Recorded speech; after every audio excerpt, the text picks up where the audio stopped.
सनातन धर्म एक विराट वट वृक्ष है। उसकी तुलना किसी झाड़ और झंकार से नहीं करनी चाहिए, छोटेपन से नहीं करनी चाहिए। दुनिया के अंदर अन्य संप्रदाय हो सकते हैं, पंथ हो सकते हैं, सेक्ट हो सकते हैं, उपासना विधि हो सकती है, धर्म तो एक ही है, वह सनातन धर्म है। यही मानव धर्म है। जब हम संत एक साथ मिलते हैं तो ऐसे मिलते हैं जैसे गुरु भाई मिल रहे हो आपस में, कोई भेद नहीं होता। भारत सुरक्षित है तो हम सब सुरक्षित हैं। याद रखना, कोई भी धर्म, हमें दो चीजों का ध्यान बहुत मजबूती के साथ रखना होगा। सनातन धर्म एक विराट वट वृक्ष है। उसकी तुलना किसी झाड़ और झंकार से नहीं करनी चाहिए, छोटेपन से नहीं करनी चाहिए। दुनिया के अंदर अन्य संप्रदाय हो सकते हैं, पंथ हो सकते हैं, सेक्ट हो सकते हैं, उपासना विधि हो सकती है, धर्म तो एक ही है, वह सनातन धर्म है। यही मानव धर्म है। हमारा खड़दर्शन संप्रदाय भारत के अंदर जन्मे में जितनी भी उपासना विधियां हैं, वे पंथ और संप्रदाय की उपासना विधि से भले ही अपने संप्रदाय के साथ जुड़े हुए हों, लेकिन निष्ठा और आत्मा सबकी सनातन धर्म में बसती है। इसीलिए तो हम सब एक साथ यहां बैठे थे, एक साथ बैठे, कोई भेद नहीं। जब हम संत एक साथ मिलते हैं तो ऐसे मिलते हैं जैसे गुरु भाई मिल रहे हो आपस में, कोई भेद नहीं होता।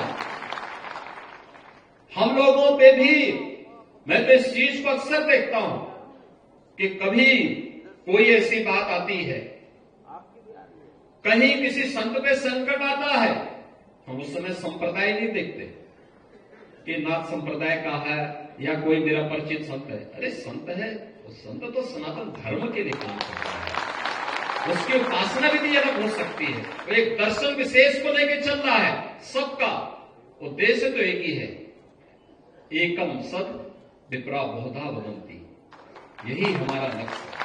और इसीलिए महाकुंभ के इस पावन आयोजन के साथ, उसी पवित्रता के साथ हम सबको एक संदेश देना है, देश दुनिया से आए हुए लोगों को देना है।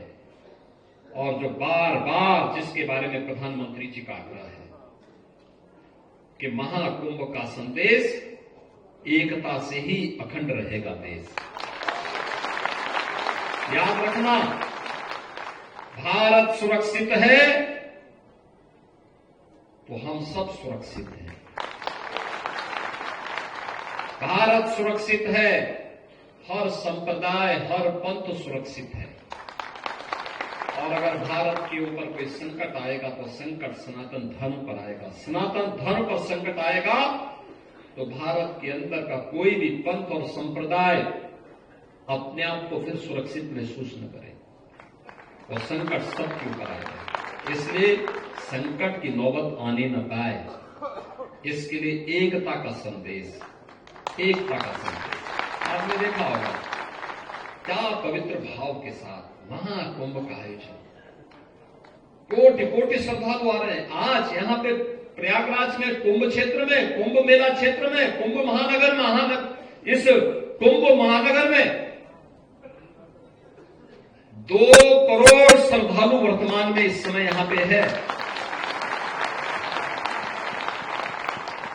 सभी सड़कें चौक हो चुकी है, एकदम भरा हुआ है और लगातार ये चलेगा।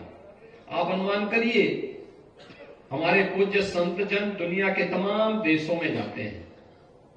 पूज्य अवधेशानंद जी महाराज, पूज्य परमात्मानंद जी महाराज, पूज्य निर्मलानंद नाथ जी महाराज, अन्य हमारे पूज्य संत जन दुनिया के तमाम देशों में जाते हैं।